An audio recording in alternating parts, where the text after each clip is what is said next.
Bura mar winjo kwayo mar thich oko komishonas 4 mag IEBC manobalo kod duoko mag yiero matend odonjo odiechieng' mar 2 kawuono. Okil Kamaloka Geoffrey Langat ma en achiel kuom joma ne ochwalo kwayo mar golo oko Juliana Cherera kod kweth mare onyiso kamatino ni komishonas nyaka gol e apisi kuom temo loko chung' margi mar jogo ombulu bende. Ripotwa mar Chris Owino noyuoro bura makamano kendo gie thuolo ni odwa miyowa wach manitiere kanyo achiel kachiel. Chris Owino kapo ni winja gie thuolo ni inyalo nyisowa kata ketowa e ler ni bura ni ochomo kanye to ng'ano gi ng'ano kamoro ma osewinj dhogi. Erokamano Milton, mana kaka iselero ne nyakwa Ramogi ma en odiechieng' mar 2 e bura mane ochwal ne od bura mamalo kod kweth moko 4 mane dwaro ni komishonas 4 mag IEBC mane othir kod duoko mar yiero matend piny mane oland kod jakom IEBC Wafula Chebukati mobendo ng'ere ka Cherera 4 mondo othich oko e apisi e gino mane giwacho ni chung' margi e kinde lando duoko mag yiero matend piny ne odhi ataro kod chike matayo yiero kaachiel kod pen chik ma pacho kae. Chenro ni nochakore ayanga odiechieng' manyoro kama ne nitiere ywaruok mogundho e kind kweth mar Azimio kod Kenya Kwanza mane ochuno jo od bura mag Kenya Kwanza jo od bura mag Azimio wuok oko kendo balo ne bura makawuono makamano. Kata kawuono jo od bura mag Azimio ne okoyuoro e romo makawuono ma odonjo odiechieng' mar 2 kama okil Kamaloka Geoffrey Langat ma bende en achiel kuom jogo mane ochwalo kwayo mar mondo othich oko e apisi Cherera 4 ne ochopo e nyim JLAC mano komiti mar od bura mochung' ne weche mag chike kendo lero ne komiti no gigo ma omiyo oneno ni kweth ma Cherera onego wit oko kata onego bolgi oko e apisi. Kane oloso kata kane otwak kod komiti mar JLAC, Geoffrey Langat ma bende en okil Kamaloka ne owacho ni kaluwore kod weche mane Cherera 4 owacho e hotel ma Serena tarik 15 kod tarik 16 kama ne giwacho ni ok gisir duoko ma oland kod Wafula Chebukati. Ka bende ne gimedo wacho ni duoko mane oland kod Wafula Chebukati ne ohewo atamalo 100 mag kwan duto mag ombulu manyiso ni nitiere chochni e kwan mag ombulu matend piny kendo ne giwacho ni kaluwore kod mano ok gisir duoko ma oland kod Wafula Chebukati tarik 15 dwe mar 8 higani. Giwacho ni weche mane owach kod kweth ma Cherera ne chal kod weche mane owach kod kweth mar Azimio ma bende ne owacho ni kwan mag ombulu matend piny koriw duto ne ohewo atamalo 100. Koro okil Kamaloka Geoffrey Langat ne nyiso komiti mar JLAC ni weche mag kweth ma Cherera ne chalre kod weche mag kweth mar Azimio manyiso ni ne gitiyo kanyakla e chenro mar kwano ombulu matend piny kendo temo nyiso komiti mar JLAC ni duol matayo yiero e pacho kae IEBC IEBC onego bed ni chung' kar kendgi ma ok ti kanyakla kod kweth moramora mar siasa kendo wacho ni kalure ni weche mane kweth ma Cherera kod kweth mar Azimio wacho ne gin weche machal manyiso ne gitiyo kanyakla. Mar 2 bende owacho ni kweth mar Cherera ne okwedo duoko mane oland kod duol mar IEBC kendo e kinde ma jakom IEBC Wafula Chebukati Boya Molu kod komishonas machielo biro wuok e apisi dakwe IEBC e lwet komishonas mane okwedo duoko mane ogol kod IEBC kagiwacho ni komishonas 4 gi kowegi to ginyalo ketho IEBC nikech ne ogiyie kod duoko mane ogol kod IEBC magidwa telone. Bende giwacho ni kalure kod neno mane ogol kod jakom IEBC Wafula Chebukati e doho mamalo mogik mane owacho ni kweth mar Cherera ne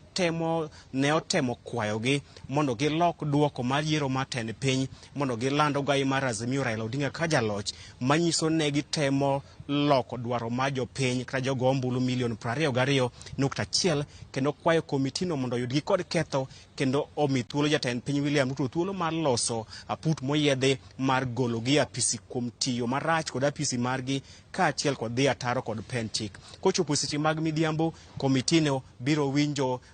jalo machielo ma iluongo ni Steve Owuor, ma bende ne ochwalo kwayo mar mondo owit oko kweth mar Jerera 4 e apisi mare. Magi e weche madhi nyime e od bura ka secheni komitino odhi e yweyo matin. Ka giduogo, wabiro miyo Ramogi ler mathoth e weche magwa ma midhiambo kaachiel kod weche magwa mag otieno. Koro aduoki achiel kachiel nyaka e lwet jafwambo marwa Eric Owenga mogoyo tach e kaunti ma Nakuru boma ma Naivasha, kama kweth mar Azimio, governors mag Azimio timo romo. Eric Owenga, pap en mari wuod Ugenya.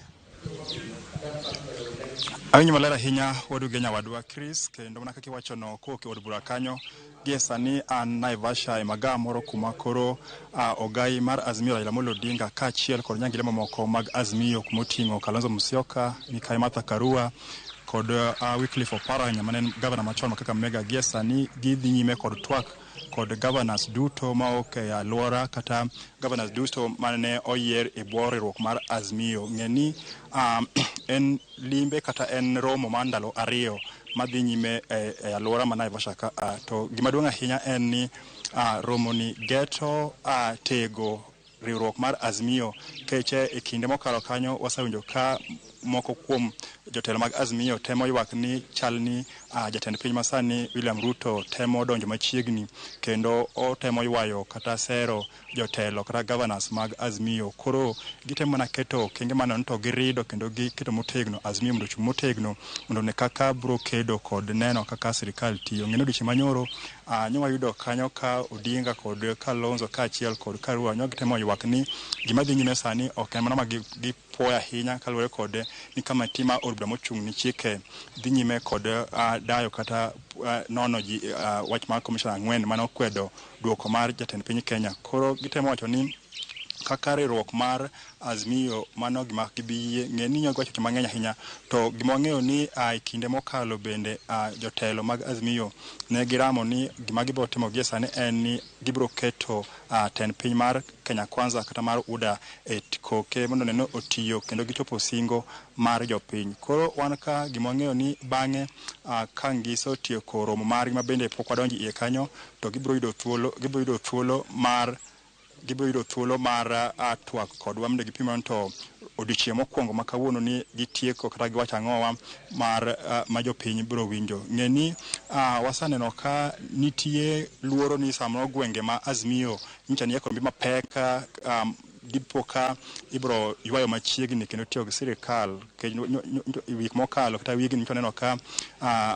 jotend migepe mano Musalia Mudavadi nobedo kod romo kod moko kuom jotelo moyier ma ok imbo ma Kenya, gino ma bende moko kuom jotelo mag Azimio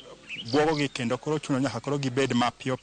gine kaka ginyalo ritre kendo giteg mbi margi ahinya to e gwenge magine kod mbi mapek. Koro pod wan ka romo ne pod dhi nyime nyaka odiochieng' makiny. Ka gichieko to gibo miwa ler to giwacho ang'owa. Ng'eni en romo oyuoro kata moluongo jotelo duto mag Azimio manoyier mag governors manoyier e bwo Azimio kumoting'o DPK. Aneno ka gavana ma Trans Nzoia mano George Natembeya, wan ka kod gavana mo Mombasa, wan ka kod governors duto moyier e bwo Azimio makoro sani pod wach kod Odinga kaachiel kod Martha Karua kod Kalonzo Musyoka ma bende duto osebedo ka rakre kod piny owacho mar Ruto ka gitemo se kuom gigo ma otimo ka wacho ni gin koluor ahinya ni kako kete koke to piny Kenya ok dok e telo mo osekalo higni moko 20 kata 15 mokalo ahinya mano ma Odinga luongo kaka loch mar nyayo. Kamano ta aduoki studio where amia nena thuolo Milton Ochinja Kablak mondo dhi nyime ka an Eric Owenga. Erokamano inya Eric Owenga kuom report ma jaber ma kamano. Nyako Ramogi, mano ne en report ewi romo ma ogai mar ODM Raila Odinga oromo godo gi governors mag Azimio e gwenge ma Naivasha e county ma Nakuru. Wabro medo choko ni mathoth kendo wabro kelo ni mathoth weche manyien mag sa 10 kaachiel gi sa 1 mar odhiambo. Gie kinde ni adwani mondo wakaw